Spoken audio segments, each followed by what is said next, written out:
Welcome to Get Wisdom Live with Carl Mollison and Brian Kelly. What if God was also a co-host? What if the historically rare ability to question God directly and get profound answers back has been rediscovered? What would God say to today's sophisticated but deeply troubled world? Get Wisdom Live is here to share those answers with you. Here is Carl Mollison and Brian Kelly. Episode of Get Wisdom Live. I'm Brian Kelly, along with Get Wisdom founder and creator, Carl Mollison. This month, Creator teaches about soul attributes. Before we go any further, I want to apologize for the long delay in getting started.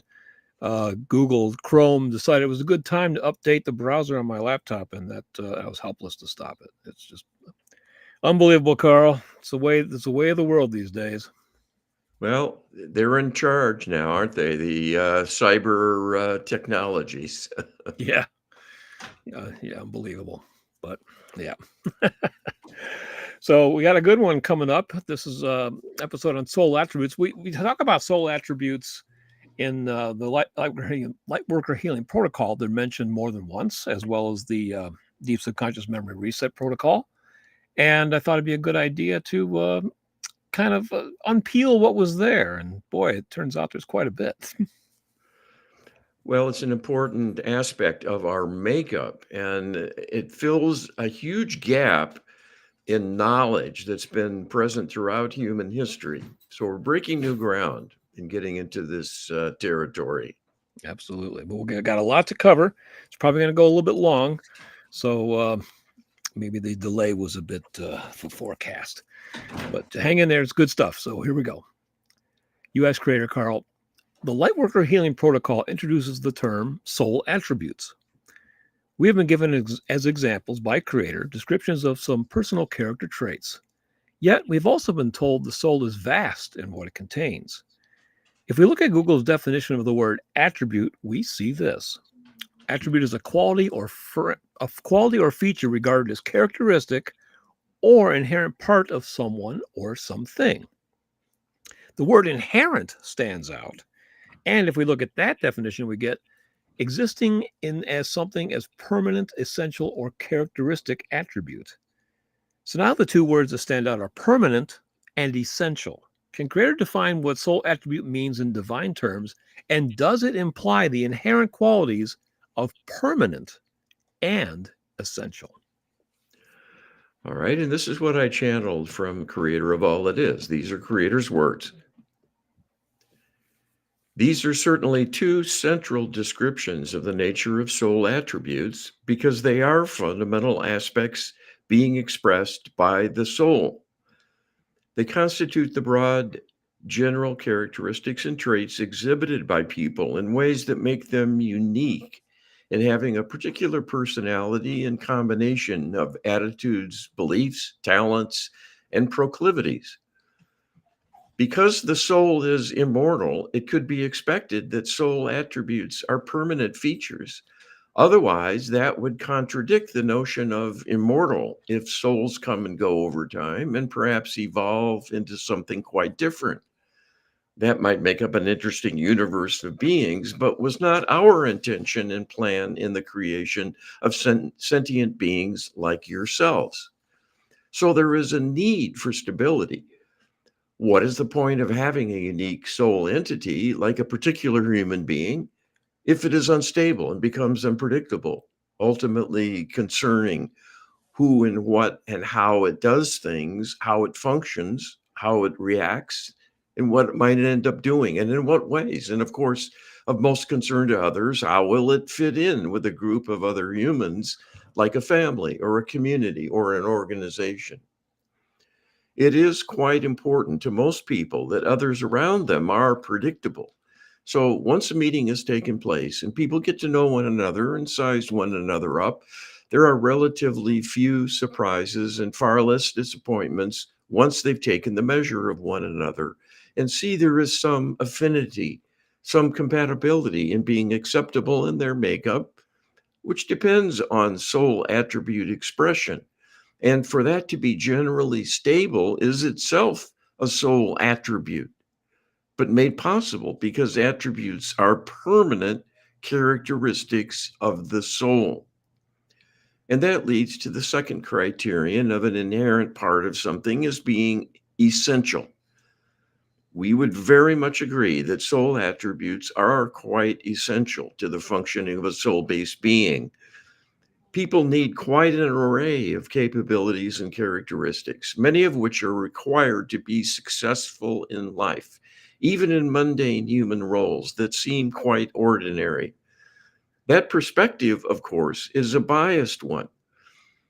People see what is around them as to be expected because of familiarity, and it's taken for granted when in fact all is a miracle and quite wondrous. We see all soul attributes as wondrous miracles for what they represent: highly sophisticated and significant capabilities, many of which cannot be taught, nor could they be created from scratch, but must somehow be already present to be utilized in day to day living. So, here again is a practical reason and benefit to have soul attributes because they are essential for living a successful and enjoyable life. Wow, there's just so so much to parse out here. But basically, Creator is agreeing with that assertion in the beginning that the sole attribute is permanent and essential. And when we mean permanent, we're talking permanent. I mean, Creator came out with the word immortal being, right? So the soul attributes that you were assigned when your soul was first created is what you carry forward forever, apparently. Well, and the thing that really stands out for me in this is the idea that these soul attributes are things that can't be taught. Yeah. They can't be made up or created from scratch. People think of a newborn as just sort of this lump of clay, and then we teach it everything. And then it develops according to how it's treated and what its kind of genetic complement is. Yeah, and some ancestral influences through genes, probably, is the science view. But it's vastly more than that. And in fact, the genes are trivial in the scheme of things. So we'll be talking about this a bit as we go along. Absolutely. U.S. Creator, it is assumed that the precise makeup of soul attributes possessed by any soul, and by extension, any incarnated individual, are unique, and that no one else in the history of creation has ever possessed, and no one else ever will again possess, the precise template of attributes possessed by any individual. Is that a true assumption? All right, this is Creator's perspective. This we have commented upon in other settings that in actuality, every individual soul is unique in its composition.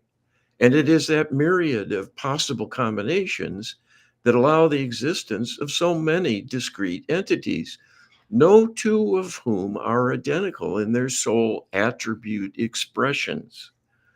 Some attributes are more essential for a particular individual than others, and that has a direct bearing on their makeup and their strengths and weaknesses, and especially their talents and capabilities that help them to thrive in settings that will take advantage of their unique makeup. This was Creator's plan: to have a vast array of sentient beings to allow the widest possible panorama of soul attribute combinations, and thus endless variety and the potential that could be utilized and expressed for endless endeavors. Our desire for the universe was to create an environment to foster learning and growth by discrete extensions of our consciousness as explorers and experiencers, imbued with varying kinds of inner motivation and desires, who would greatly expand what are truly endless possibilities in creating new things and ways to enjoy one's existence. This is the overarching design of creation and its implementation. It has created an active living canvas of endless possibilities, variations, and productive interactions of all kinds to capitalize on affinities and complementarities, to allow amplification and synergistic collaborations greater than the sum of individual contributions to further spark the imagination and add to learning and growth. So we think of the makeup of an individual as part of a vast collective with endless variety and soul attribute expression to create a canvas of myriad colors, flavors, and a truly endless variety of potentials. There are many implications of this reality. One being there is far too much needless competition and ranking of people according to their strengths and weaknesses and other capabilities. When you consider that each person is unique and designed to be that way, the fact one is stronger than another or can run faster than another is not deserving of an award when they are simply designed that way. And it is not something they created to begin with, although they may have worked quite hard to edge out someone else by honing their capability through diligence and training to best their competition. But here too, they are calling on other soul attributes, those very characteristics of diligence, persistence, passion, the valuing of excellence, wanting to lead, to be in the front of the pack, and so forth, reflecting soul attribute expression as well. But this is simply making a circular argument that comes back to the uniqueness of each individual's endowment. We see and value each human being as the unique entity they truly represent. And to us, this makes each and every person special. I think a key thing to point out here is one sentence here. Creator says, explorers and experiencers are imbued with varying kinds of inner motivation and desires. So when we think of freedom, we think of the freedom to be able to pursue what we want to do. But it seems like right here, Creator is telling us that we don't necessarily get to choose our wants, that they were kind of given to us, that it's our job to pursue the wants, but we don't necessarily, we didn't choose the wants, is my expression. Well, and this, what we're doing with Get Wisdom in the large sense is rounding out the picture of why we exist in the first place. Yes. What was Creator's intention? What is Creator's plan in creating us, and all of the things that implies? And we're slowly getting up to speed finally about why we're here and what Yes. we can do. Agreed. You ask Creator, when we say something is unique, that does not communicate anything about similarity. Can it be said that we are all different, but not that different? That humans are, in fact, more similar than dissimilar? For instance, we know that even identical twins are not truly identical, but they are quite similar. Can Creator comment on both the uniqueness and simultaneous similarity of humans? All right, this is Creator's response. This is a good exercise to deepen understanding of the true meaning of what constitutes the makeup of an individual and all of the cultural and societal pressures coming from expectations that people will measure up, that they will adhere to societal norms, that they will make the cut, so to speak. It is understandable that businesses, for example, as well as sports teams, want high performers, people who will be willing to work hard, be dedicated, apply themselves with determination to achieve goals, and so on. And here again, there is the implied expectation of reward for being a standout. But these are societal reactions to the reality that people all vary and are all different. So the fact some have more useful talents, abilities, inclinations, and levels of skill and capability within is simply a recognition of reality that not everyone is equally suited for every potential task. You are not clones built from an identical template and thus interchangeable. So it is inevitable that those who can perform better will likely rise to the top and be rewarded, all other things being equal. Those who lag behind may feel defeated and inadequate. But again, we would point out That is a mistaken assumption when all that is taking place is that the particular setting for that winner was one for which they were well suited and probably better suited than those who were bested and weeded out along the way. That only means those others have other environments and settings where they would shine brighter and be the winners. Part of the art of living is to find your niche, where you fit in, truly, in a way that allows you to be who you are and to thrive and excel because you have the wherewithal. Such paths typically seen most notably as high powered careers, people gaining renown, awarded for their efforts, or gaining fame and fortune.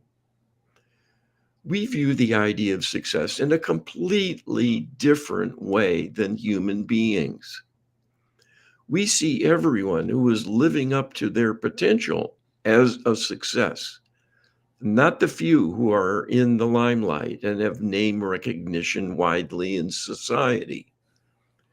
We see success as making the most of your soul attribute expression and the planned soul journey for your current incarnation as being a successful outing that accomplishes something meaningful for learning and growth, overcoming obstacles, and healing anything in the past karmic legacy that represents a misalignment or wounding.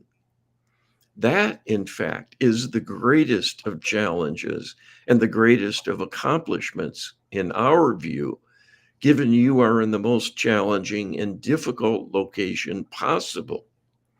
It will certainly test your mettle again and again, and you will need many soul attributes to simply survive, let alone thrive. While the differences among individuals are what truly makes people unique and allows certain things to shine, in some cases, to promote excellence through an enhanced wherewithal or the expression of extraordinary talent, it is important to not overlook what people have in common that makes them similar. After all, that is the true foundation of humanity as a soul collective. As you are all interconnected and intertwined energetically and karmically as well. You have more things in common than represent inherent differences. This too is taken for granted, but overlooked in many situations where people are judged harshly based on a small set of circumstances where things have gone wrong and a person has gotten into trouble, perhaps in serving the wrong inner notions and negative beliefs through corruption and falling into criminality, for example. While many would be quick to condemn such individuals, and in past history this has been so, we can tell you that everything is healable and no one deserves to be thrown away. It is only a state of ignorance seeing people as being irredeemable. All have an innate spirituality, all come from our consciousness, and thus are not only highly similar, but truly divine in origin and special by definition. The fact things can go wrong does not take away from that reality. It is no different than a physical illness that might be life limiting and even so destructive as to render a person non functional. Yet, even then, such individuals are not tossed in a garbage heap, having outlived their usefulness. There is an inner recognition there's something sacred about them, and that is the ultimate aspect of similarity. In addition to the countless attributes as part of normal human wherewithal that might be expressed in differing degrees and in differing ways, but are nonetheless linking you all together as belonging to a tribe that exists for a lofty purpose, not an ordinary one. Well, there's just so much again to parse out here. But the message I take away from this creator says that we were all unique and non-interchangeable, essentially, and that we need to find our niche. You know, we were created with inner motivations and desires, and it's important for us to seek out where these best fit in terms of our contribution to humanity, even to our families, to ourselves. Trying to find that balance is ultimately what it's all about. And the thing about success, especially from a cultural standpoint, is that probably gets in the way more often than being an assistant to any of us. Well, and it's complicated too. Yeah. And this idea of similarity and differences now extends into the idea that we have common origins, a common lofty purpose, but we're all different in some ways. And we also have somewhat different agendas for our lives. And so there's a subtext there. There's the general issue, the overarching goal of humanity, but also individual goals Yeah. and journeys that we're on. And we're all in different places, along that path that's best for us or worst for us at the moment, but for learning or for a kind of dealing with difficult things. And so it looks dark on the surface and is for the moment, but it's for a high purpose. Yeah. So this is intricate and complex, but understanding it is very, very helpful. Yeah. And that's the thing, is that the soul attributes are your motivations and inner desires. And you have the freedom to how to pursue those or to not pursue those. So, let's say that maybe you were best suited to be a doctor, but instead you become a lawyer because societal pressures and family pressures and somebody pushes you in that direction and you don't really push back, and so you end up being a lawyer. You may feel like you're doing something that's wasn't really for you. So you have the freedom to do anything, right? I mean, you could do anything you want, but your wants are not necessarily open and infinite. So they're very defined, and those are the soul attributes, your inner motivations and drives, I believe. Well, and people recognize this in a kind of ordinary, mundane sense that some people make the most of things Yeah. and really get somewhere. And other people seem to always be working against themselves in some way. And, that's a very common observation. Oh, that guy's shooting himself in the foot, that kind of um, self-sabotage or underperformance Yeah. when someone's got the right stuff in there in terms of intellect and a reasonable physicality, and they're in good health, and their head's screwed on right, and but yet they keep making mistakes, they blunder, they underwhelm, and they suffer, and so there are a lot of things that get in our way. Yeah. And it's bumping into soul attributes, and then maybe lacking some other piece that you also needed, but it's underexpressed or it's been corrupted in some way. And so that's what healing is for, to get Yeah. at those issues. Well, we talk about being in divine alignment all the time. And here we have an opportunity to extend that understanding to mean that being in divine alignment means also being in alignment with your own soul attributes. You know, because your soul attributes are divinely bestowed. And so to be in alignment, to be in divine alignment, I think is inherently means to also be in alignment with your own soul attributes. So, and that's something that is hard to do sometimes. Yes, And yes. we live in a society that probably pushes a lot of people away from their own innate soul attribute expressions. So it just makes it all that much more challenging. Well, and what comes to mind for me as you're describing this is that famous description of the admonition to not hide your light under a bushel. Yeah. And I think that's what that was speaking to. This inner divinity that is our soul attributes and the potential we have for being divine in how we comport ourselves. And there's greatness there Yeah. if we know how to cultivate it and express it and put it into practical use. And our divinity is unique to each of us. Yes. We're not carbon copies. You ask creator, there is a saying, when you label me, you negate me. But it's hard to grasp the notion of soul attributes without introducing the notion of categories.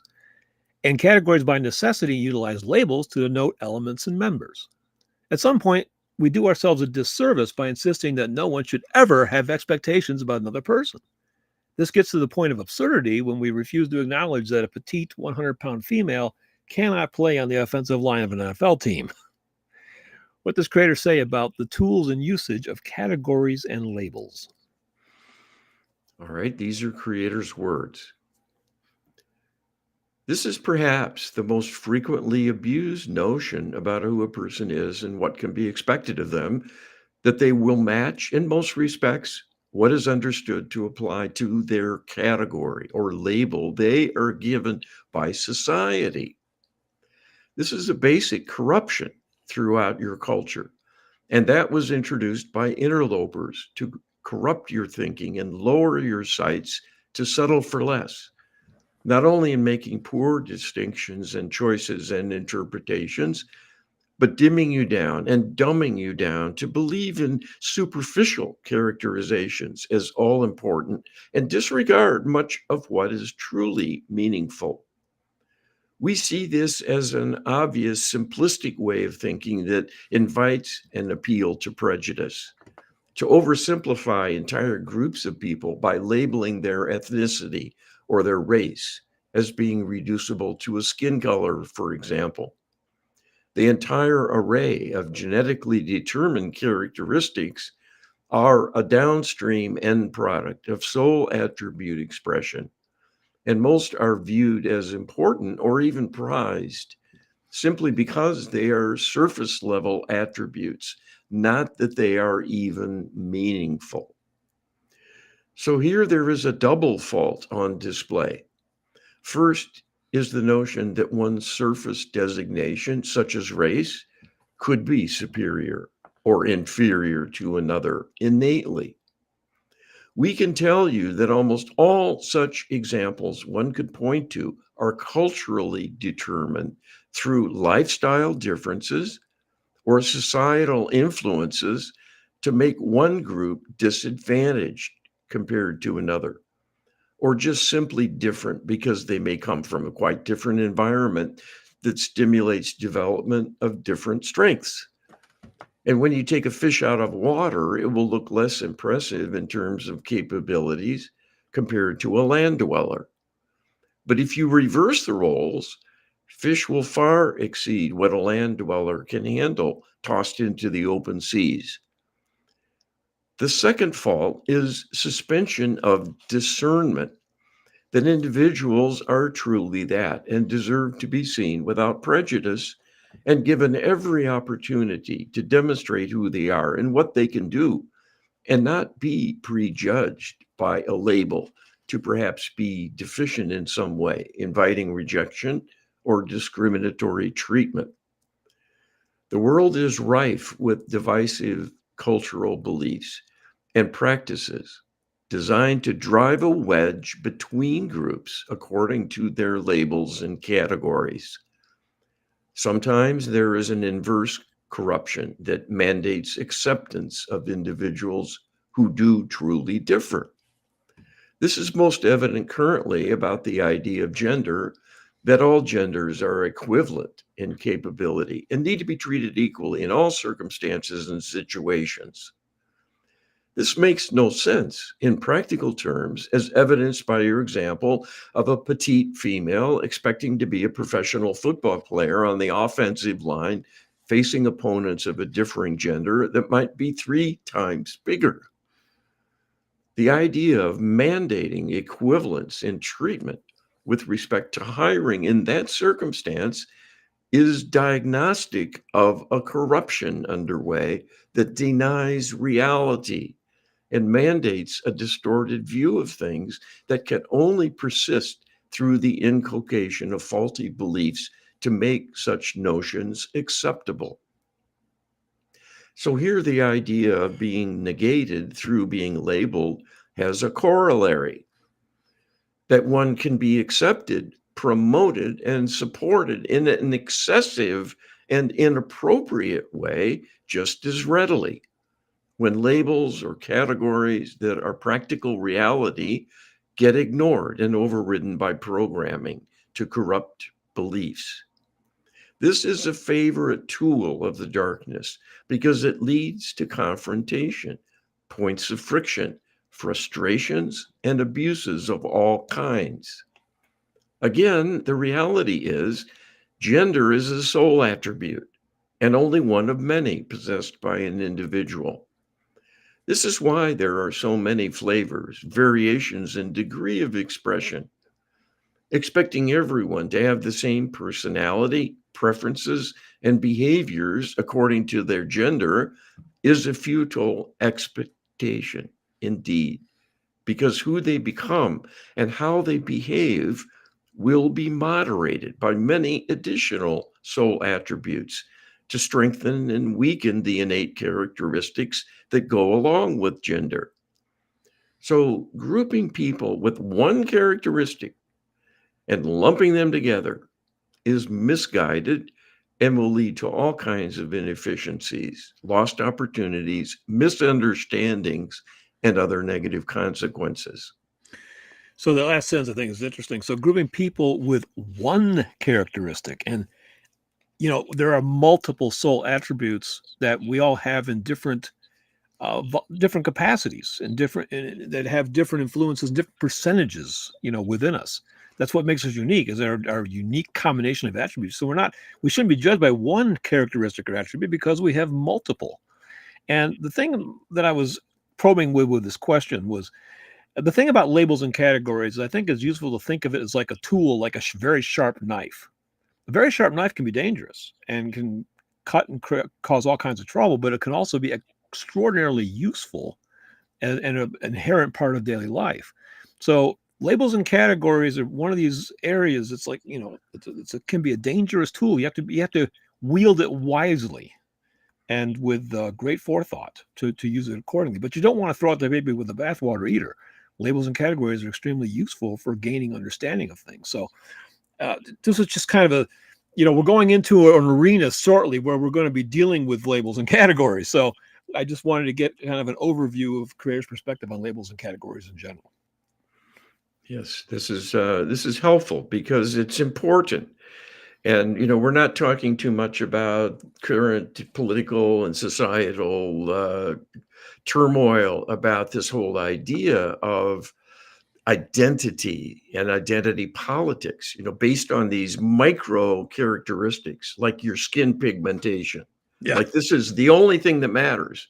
Get Right. the right gender, the right pigmentation. That's the person you want for position X, position Y. And it is so limited and narrow-minded. And what Creator is pointing out is this is a prescription for conflict, for things to fail, Yeah. for frictions and inequalities to arise. The opposite of what is hoped for. Yes. And it's tragic, but this is a tool of the darkness. Yeah, So, it's the darkness that is weaponizing categories and labels. Yes. Yeah, absolutely.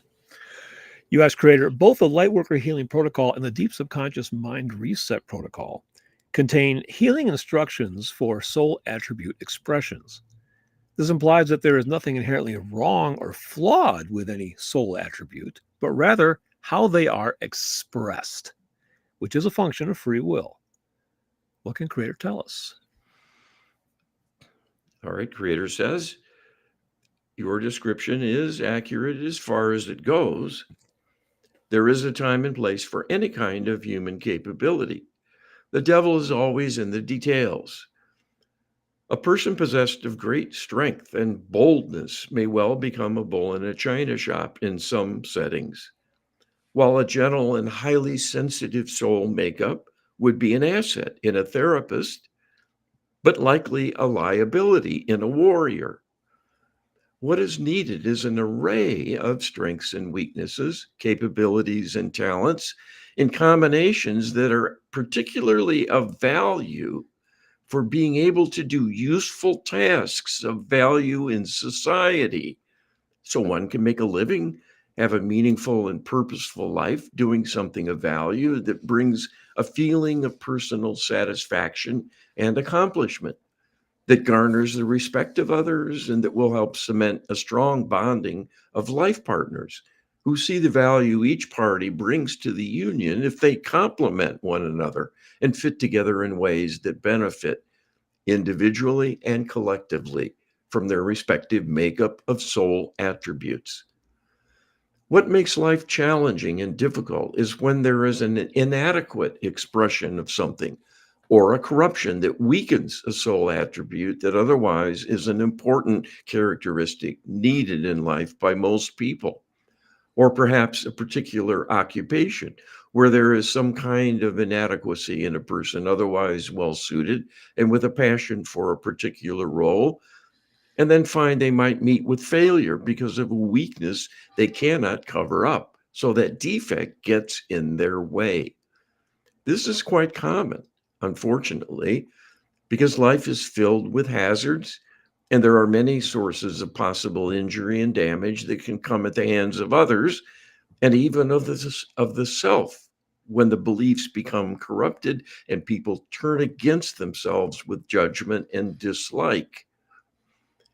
It can take a toll because those become soul wounds that hinder a person more and more over time. This is also seen as a karmic misstep, and the law of karma may keep reminding the person of what is thought to be wrong in an attempt to stimulate finding a way to rebalance things and regain a healthier balance of soul attribute expression. If you think carefully about what happens when people get in trouble with the law or have an unsuccessful series of career opportunities that end in failure, or a series of failed love relationships, and so on, there will be identifiable perceived flaws and inadequacies, poor choices made, vulnerability to vices, and other compensatory behaviors that are self destructive or destructive to others. In the case of people who become abusive, for example, and cannot control their anger and end up being rejected by others. These are all serious issues that cry out for healing, but unfortunately, the tools are relatively meager to bring about a fundamental change once basic soul attributes are corrupted or suppressed.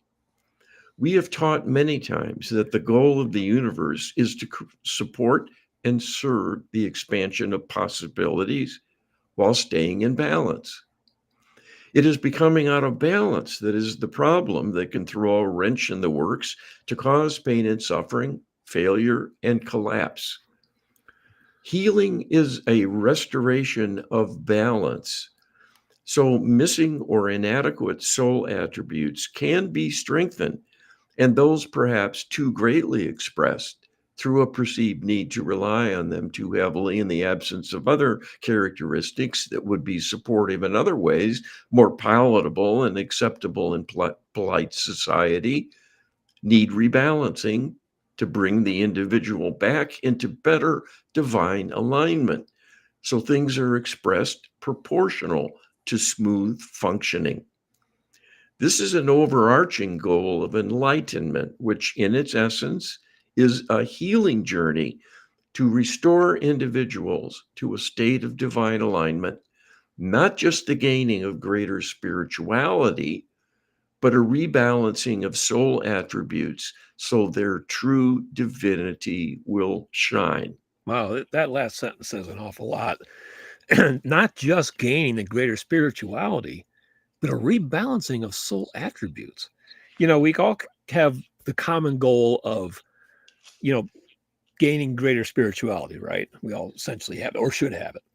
But rebalancing of soul attributes is our own unique task because we all have different combinations of soul attributes. So finding the balance is not something that we can really share in, that we all have that unique task to balance the soul attributes within ourselves, and nobody else can do it quite the same. So that's the idea of spirit similarity and uniqueness all at the same time.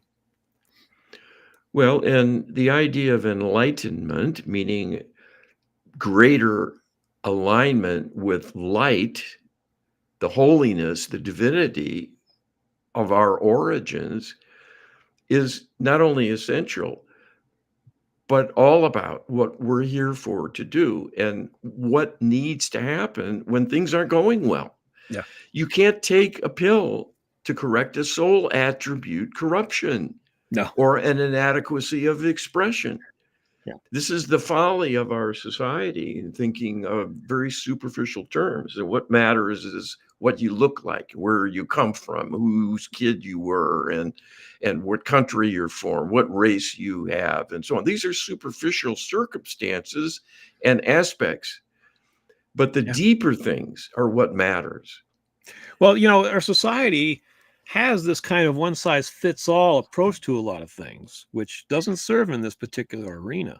And yet, on the other hand, maybe without even recognizing it, we have some recognition of soul attributes, so that there are artist schools, right? There's music schools, there's tradesman schools, and then there's professional schools, because we realize that people do have different capabilities, different talents, different motivations, and that they need to follow a particular path. So while there's a practical recognition of that, there's also this overwhelming, one size fits all thing. So it creates for a very confusing environment we all have to try to navigate. Well, and it speaks to me in the words of Martin Luther King, who stressed the importance of the content of one's character Yeah. as being all important, not so much race as a very small aspect of who we are.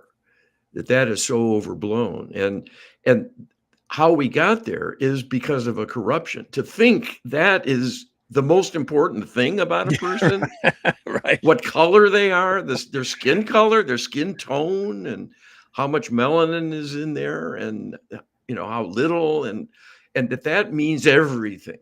No, it doesn't. No, it doesn't. Yeah. And in fact, there's been commentators that have said that people with a common skin color are more recognizable because they come from a similar culture and not because of their skin color, more often than not. So, yeah, it's totally a corruption. You ask Creator, we have learned that Creator will not lead. And so, with that understanding, it is wise to first survey existing literature and bodies of information for ideas of what soul attributes really may encompass. When one starts to research this topic of attributes, one unavoidably encounters the notion of archetypes. The Google Dictionary has two relevant definitions for the word archetype. One, a very typical example of a certain person or thing.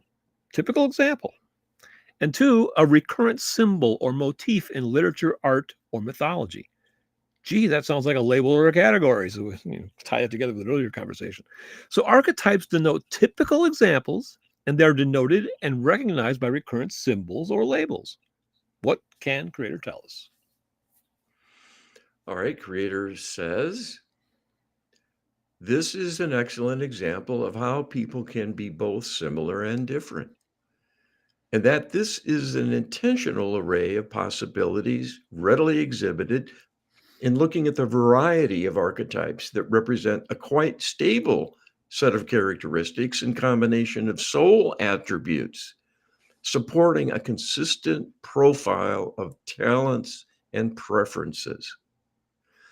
There are quite a number of commonly defined archetypes because of the vast array of important attributes that result in distinct, definable classifications. So, even though one can almost always see some of a particular attribute in everyone, it is the strength of expression and the overall balance of those highly expressed and those lesser expressed that determine this overall soul profile and characterization as representing an archetype. These are groups of individuals that have common traits of soul attribute expression that make them better suited for certain roles in life than for others. These are useful descriptions as far as it goes because they will be readily understood by the average person, because they are a genuine depiction of reality that such groupings exist. And this can be a useful breakdown with practical implications for matching people with practical career choices that suit them, and thus more greatly ensure their success in life and happiness, which is an important goal always, because that is a measure of inner balance and not something inherently selfish to strive for. The only reservation is these are relatively coarse divisions and labels when there is truly a much more infinite spectral array of blendings. But it is true enough that the archetypes, representing a definable and discernible preponderance of common characteristics for their category, are not an accident, but represent a configuration that works because it has a place in things and a value to society, and thus serves the human family as a collective. In a complex world, particularly one with heavy obstacles, and being in a state of incompletion and disconnection in many important respects because of outside manipulations, humanity needs as many talented and capable individuals as possible who can assume the major needed roles to keep civilization going and provide a path to enlightenment while doing it. So, particular soul profiles, in that sense, are an inevitability of the demands of existence in the physical plane, in particular. And this is why they seem somewhat limited, because they are representing the talents and capabilities needed, particularly by physical beings in a physical environment, not to mention inhabiting a world under siege by the rise of evil. So much in the way of configuration of the mix of soul attributes is a divine answer for the challenges you face in being subjugated and harmed over and over again by interlopers wanting to control and abuse you. You will need many strengths and talents to throw off the yoke of oppression and awaken to the need for healing and apply yourselves to the task. So creator's introducing here the need that a species, a civilization, a planet, a world of sentient beings, especially humans, needs in order to function. You know, we can't all be artists. You know, somebody needs to be the doctor. Somebody needs to be uh, the mechanic. You know, somebody needs to raise the children. There has to be a multitude of talents, and they can't all be invested in every single individual. So there has to be variance amongst individuals across the whole spectrum of the species in order for the species to even function. Well, it used to be the case when I was a child, the biggest typical goal children would state, especially boys, what do you want to be when you grow up? I want to be a fireman, or I want to be a policeman. Right. And today, maybe it's I want to be a rock star. Yeah. Oh, yeah. Lots of that. And, I could throw another example out there, but it's X-rated. But, kids are too aware of adult things as it is. Yeah. But, God help us, the way it's heading. And I think the soul attributes were set up so that we would naturally gravitate as individuals to fill particular roles within the global community so that, again, the global community functions accordingly. And a corruption of that is to throw that off balance, you know, so to get people to pursue activities and careers and relationships that are against their own inner attribute combinations, you know.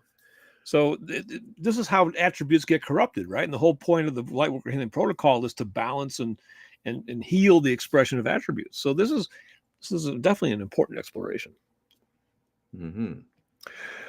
You ask creator, after surveying the literature available for this topic, including channel material, some of which is certainly not entirely reliable, we end up with a short list or best guess of what 7 basic soul profile types of human expressions or roles might be.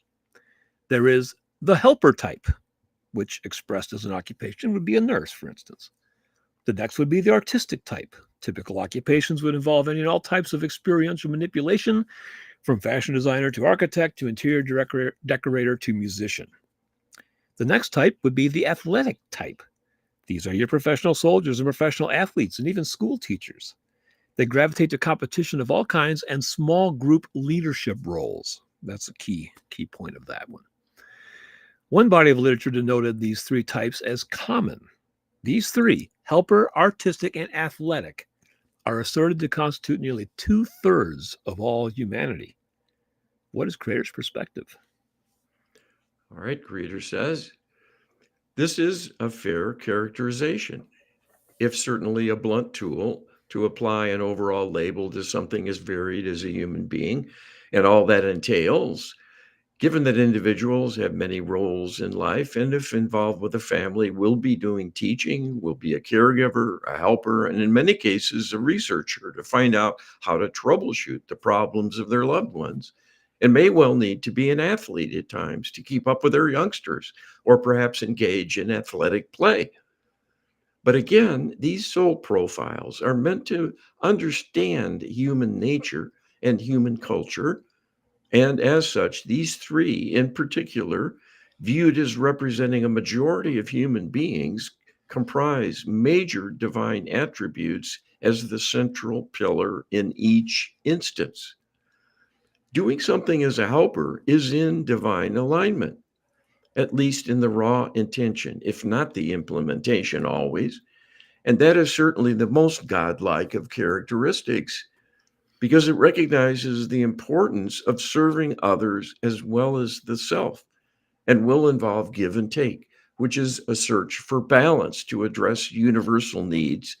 And as you are all members of a human family, there is an inherent obligation to serve when called upon or when opportunity arises to do so. So that role as a reflection of divine principles by its very nature and its consequences. It is a reflection of divine principles by its very nature and its consequences. The artistic soul profile is equally divine, although many would not see it as of practical importance compared to the helper soul profile, for example. But we are not making judgments here. We're only talking about what is divine and what might not be, or what might be a lesser indication of divinity. Everything involving the arts in all forms is a direct reflection of divinity, because it is a major part of who we are, what we perceive, what we value, and what we instill in everything we do and everything we create. This is why you have natural beauty in abundance. This is why you see beauty in life forms and in one another, both physically and emotionally. The spiritual side of you gives rise to great beauty as well, and beauty is present in every other undertaking. An elegant and masterful turn of phrase by the scholar is a form of beauty, and so is an athletic feat, showing the extraordinary richness of possibilities for the physical expression by athletes. The arts are often seen as frivolous, of lesser importance, and often the first thing to be cut from budgets in schools. This is a great mistake, because you are stunting spiritual growth in doing so. When you are doing something artistic, you are doing something godlike, and that will not only raise you up, it will raise up others simply witnessing you in action. And that may rub off in the form of an inspiration to do likewise, perhaps in another way, using another medium of expression, but nonetheless becoming inspired to see beyond the narrow confines of eking out a living and taking care of the mundane housekeeping duties of life. And here we do not wish to denigrate anything, but only contrasting what might be quite routine and viewed as drudgery versus something fresh, novel, and exciting that entices the eye and raises the horizons, as the arts have done through human history. You need the arts, if nothing else, to remind you about the divinity within you. both to create and to appreciate artistic expression in harmonizing with the divine and the great love we have for all of you. It is a way we can be present with you in your life experience directly and brings us great joy.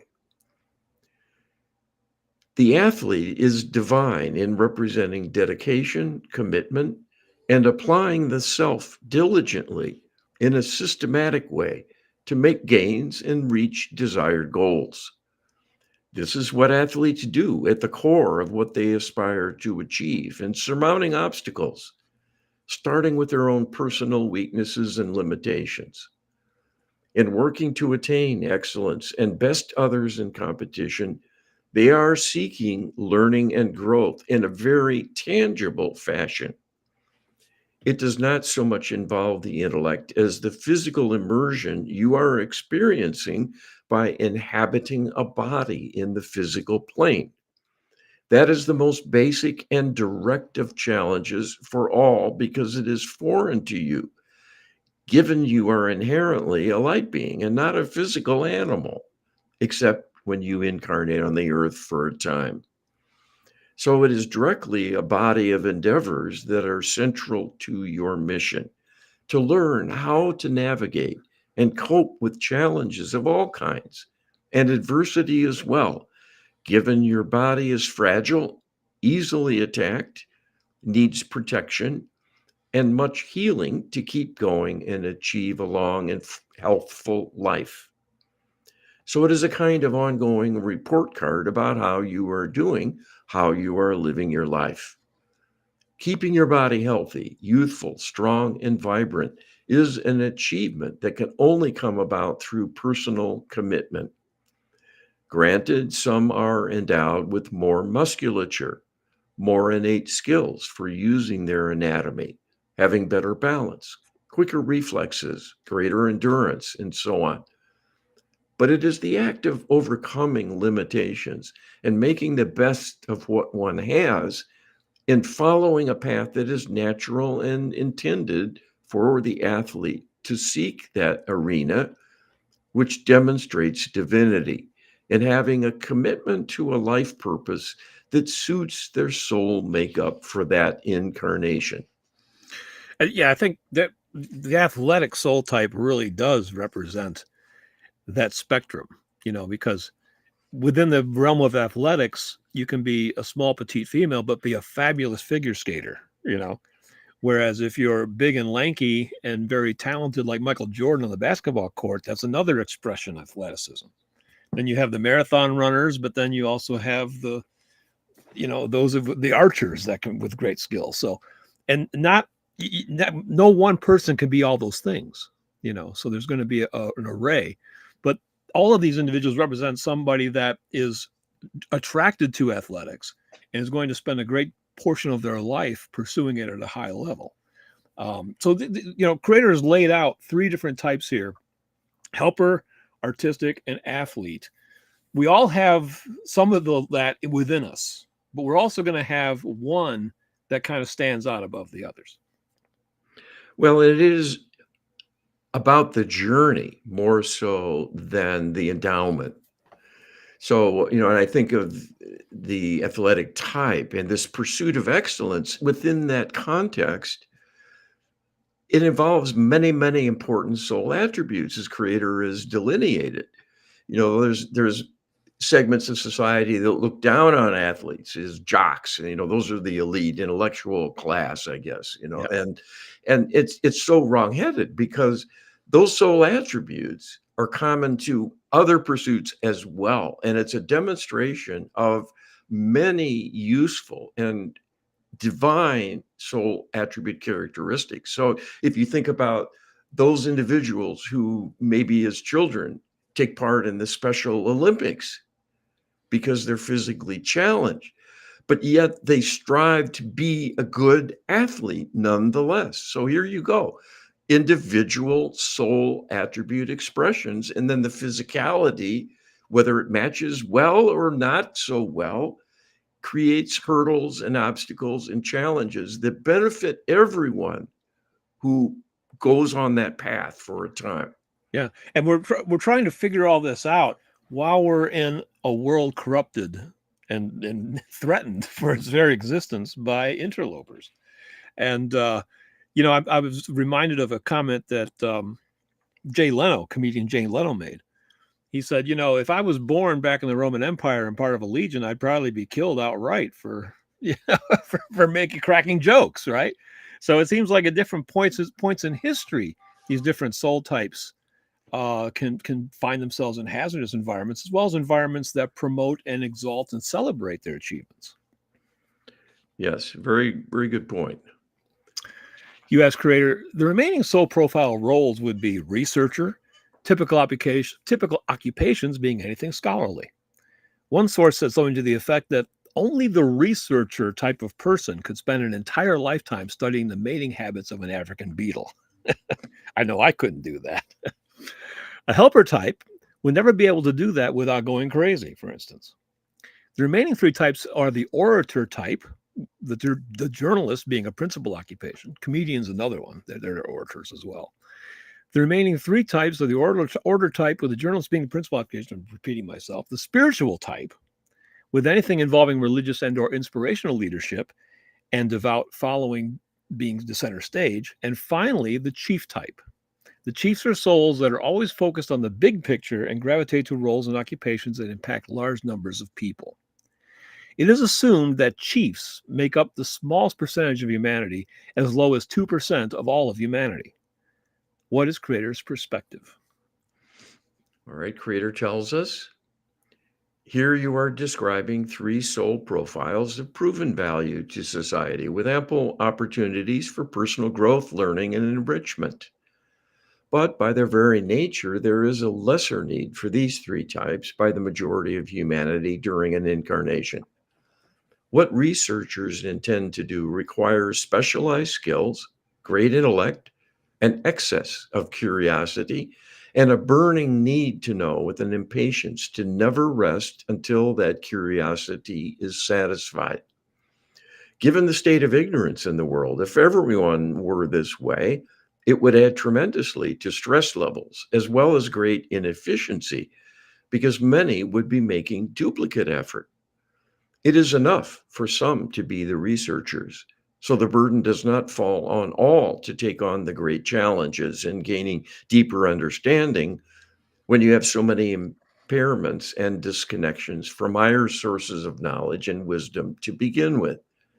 So it is a daunting task, and that is why only some humans are configured with the soul attributes ideal for taking on the unknown, which in most cases will end in failure inevitably.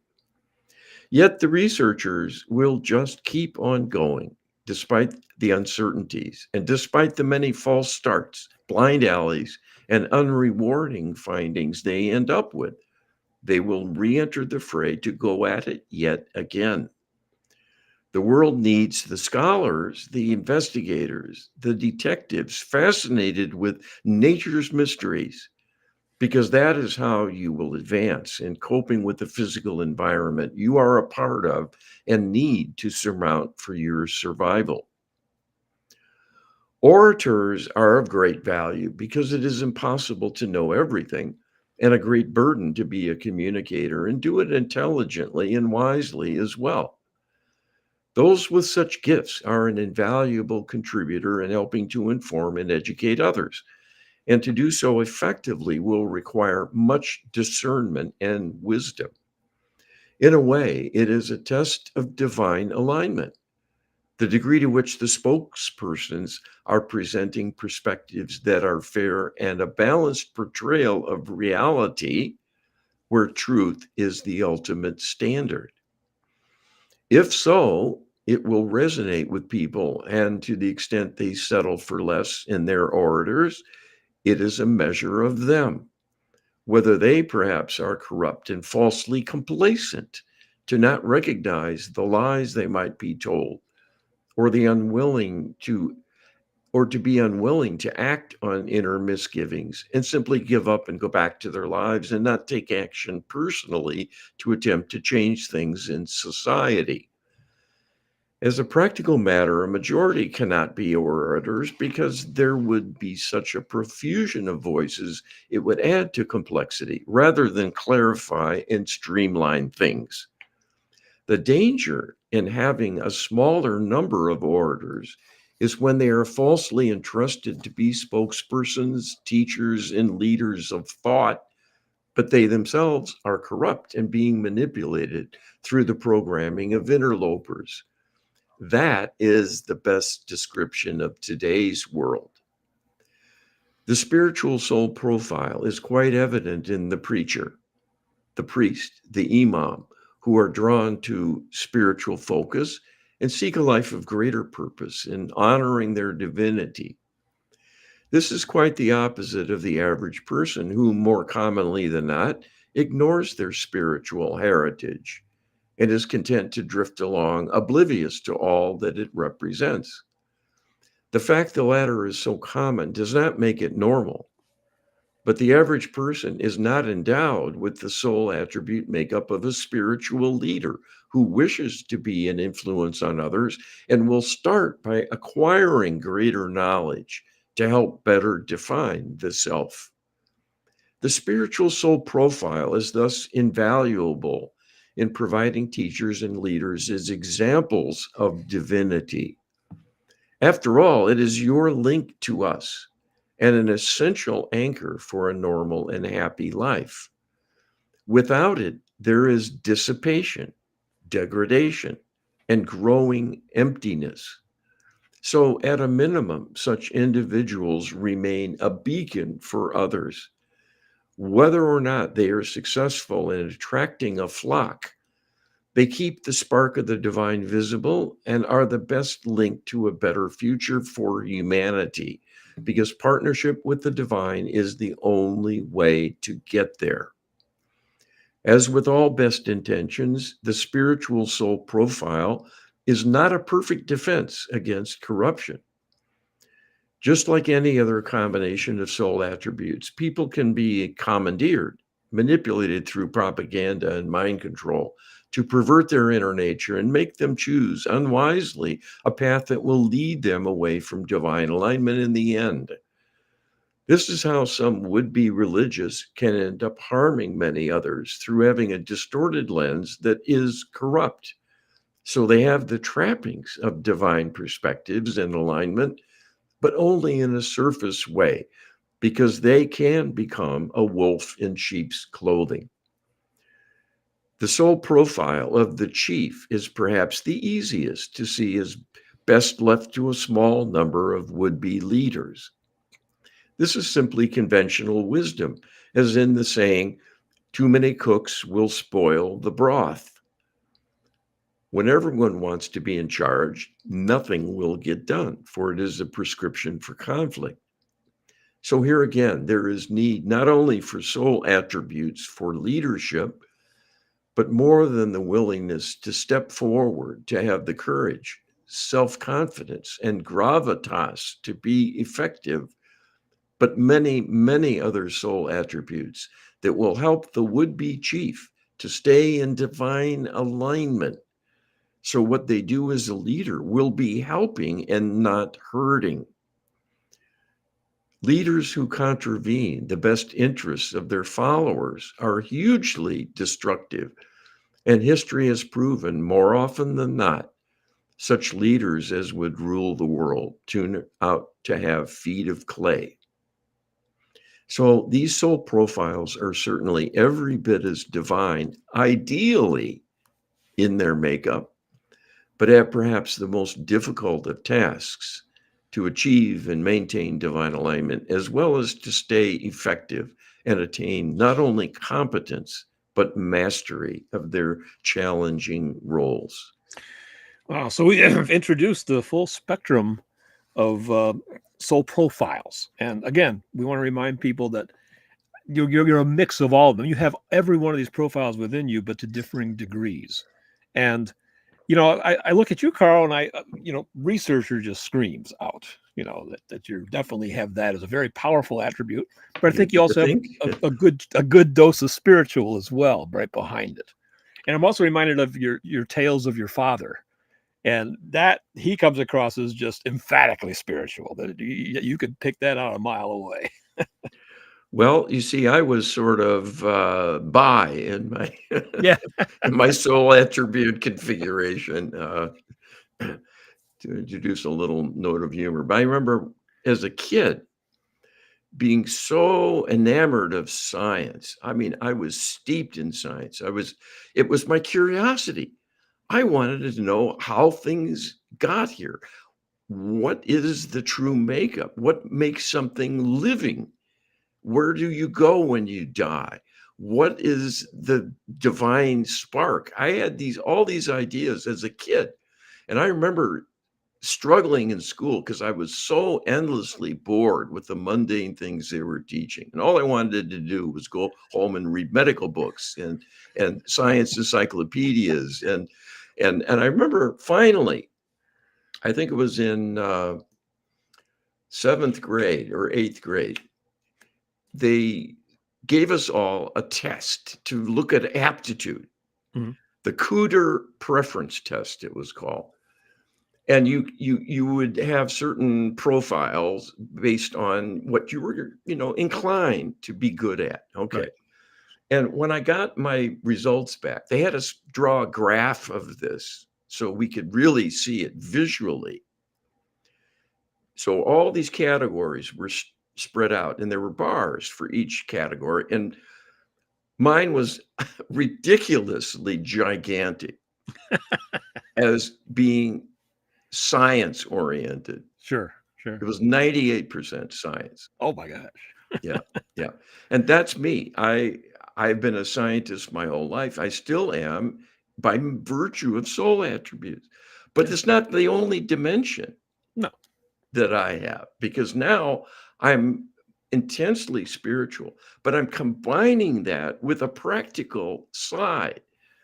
And that's the virtue of Creator's plan, that we're not a one note Johnny. We're not just one thing, Right. one race, one ethnicity, one gender, one level of intelligence. It's the array of things that count. It's funny. I have I explained all of these attributes to a friend a while back, and he copped to being a priest. He said, "I think I'm a priest." I say, "Yeah, I think you're the spiritual type. I think you're a spiritual type." And he goes, "What do you?" And I said, "What do you think I am?" And he looked at me and goes, "You're not a chief." So I thought that was an interesting answer. I'm going to leave it at that. I think it's time to move on. So you ask Well, creator. Go ahead. well, sometimes the chiefs are would-be chiefs, because There there's you go. only Oh there's yeah. only so much room, Yes. Yes. so Well, there's there's probably a lot of really talented chiefs out there who are endlessly frustrated and never find their slot. well, I had read in a book. It said, there's a lot more collars than crowns in this world. So,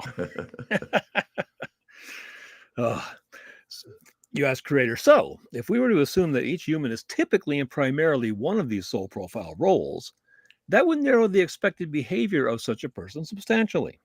So, while it would certainly not be impossible for a helper type to become president of the United States, you wouldn't expect it. Nor would you expect an order type to pursue mechanical engineering as an occupation.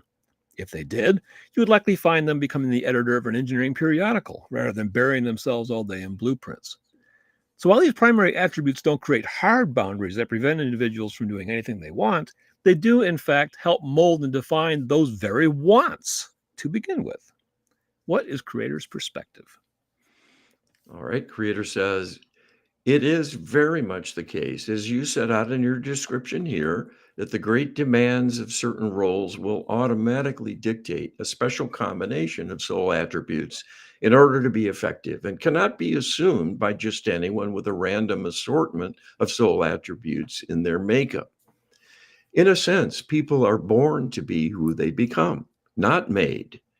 And this is because much pre life planning goes into the assignment of soul attributes and levels of expression in order to prepare intelligently and effectively for them to have what is needed to carry out their life mission, whatever that is chosen to be.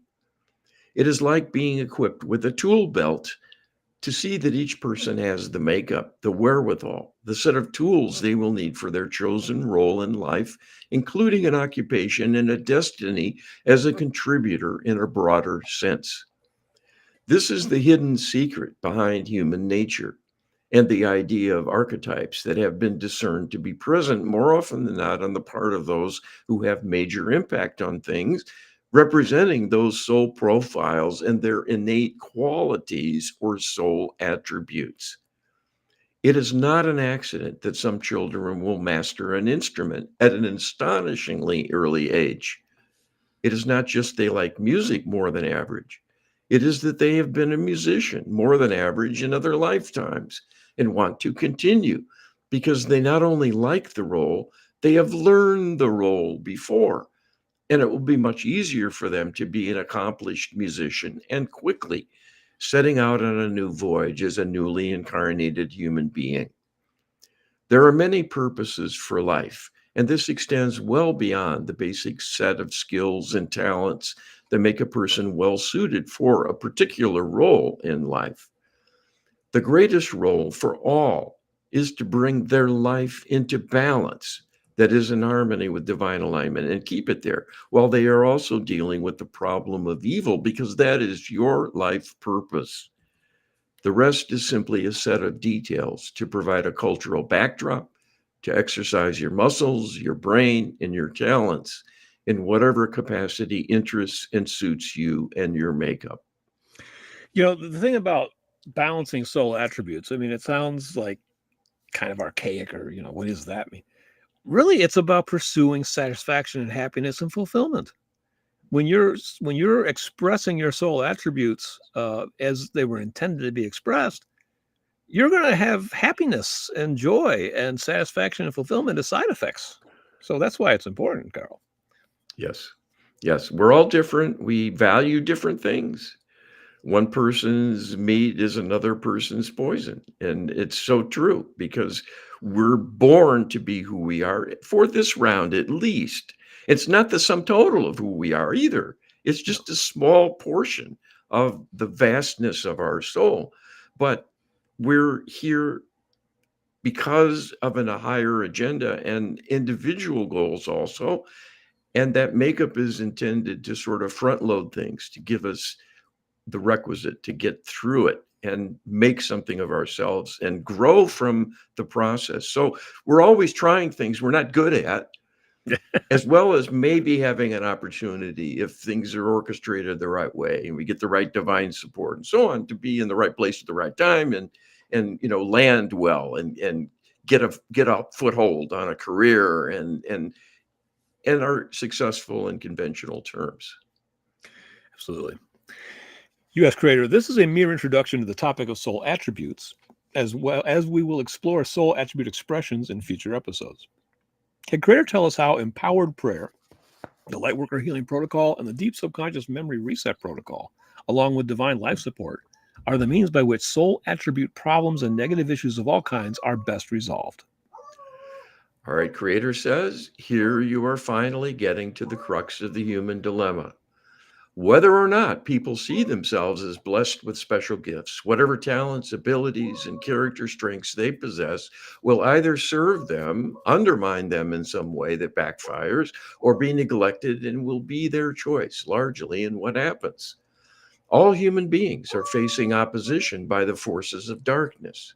Humanity was created to solve the problem of evil, and evil is abroad in your world and has been all through human history.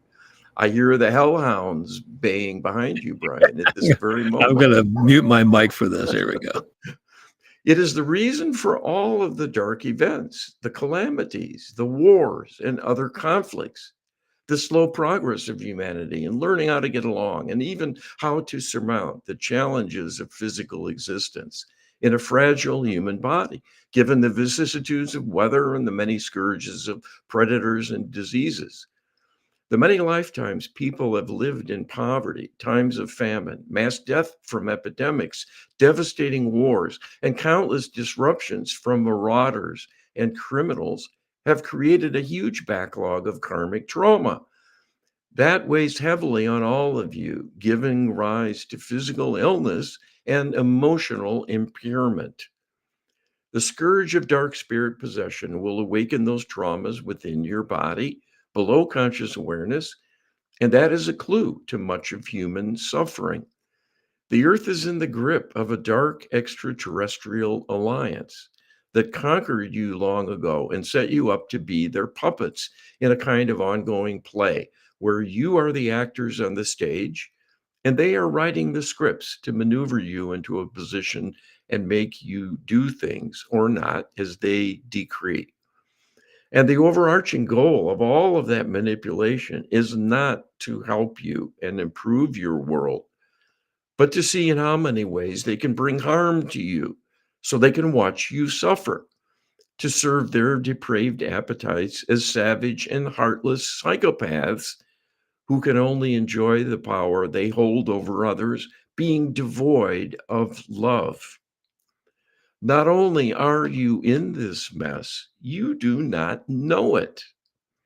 That is the perverse beauty in what they have set up to keep you in the dark, even as they manipulate you to set you up only to make you fail all too often. The way out is to seek divine assistance to overcome your plight.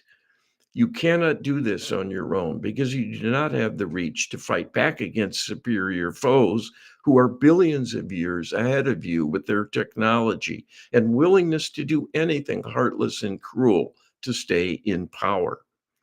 The answer here is what has created Get Wisdom to bring forth divine wisdom to blow the whistle in a more direct way than ever before about all that is taking place and to help awaken those still asleep to the realities of their existence and point the way towards the true solution. This is a problem that needs healing, not more hatred, seeking of power, or doing battle as a warrior to destroy an enemy. You cannot win such a contest. Fighting fire with fire will not work, nor will simply emanating love. That too is a false promise in wanting to overcome heartless beings incapable of feeling or recognizing love, what it is for, and what it can do. You must partner with the divine to not only heal humanity as a way to protect, raise up your fellow humans, and keep them from going under. You must heal the perpetrators bent on destroying you. That is the only way to turn the tide. Getting them to stand down is the only answer that will work. They cannot be reasoned with. They cannot be loved enough to learn to like you and want your continued existence. They are tired of you and want to be rid of the games they've been playing and move on to something else.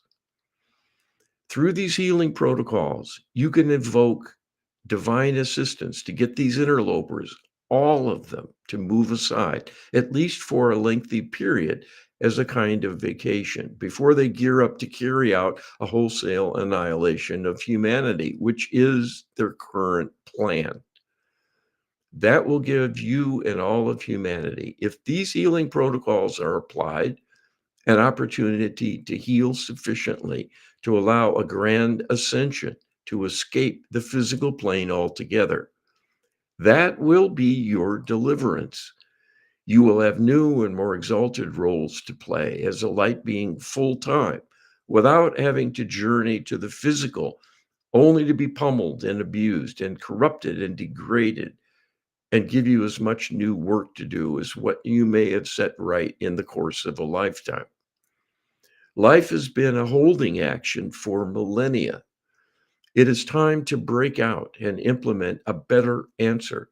And that will be done through the healing protocols from Get Wisdom to truly move humanity ahead in ways that will work and not the false promise of other spiritual practices that are well meaning but are empty promises because they're focused on the wrong things and not applying true partnership with the divine in ways that can hope to win the day. You came here for a reason, and this is it. It is up to you to act. Get wisdom will show you the way. Turn your mic on. Are you Yes, there? turn the mic on. Yes, yes. That's always a hazard, turning the mic off. I was going to say that last sentence, that last phrase is quite, that good wisdom will show you the way. And that's a groundbreaking statement for a groundbreaking episode that we just delivered. We're showing the way with soul attributes in a way that hasn't really been done before. So this has been a long show. Carl and I discussed it earlier, and we decided that there was no good way to really break this up. So we thought we'd deliver it in one sitting. And you can go back and re-listen to it as often as you want. So there's always that opportunity as well. So we're happy to bring this to you. We've both learned a lot through this exploration, and we look forward to your continued interaction with us. All right. Take care and be well, everyone. Thanks, everybody. Take care.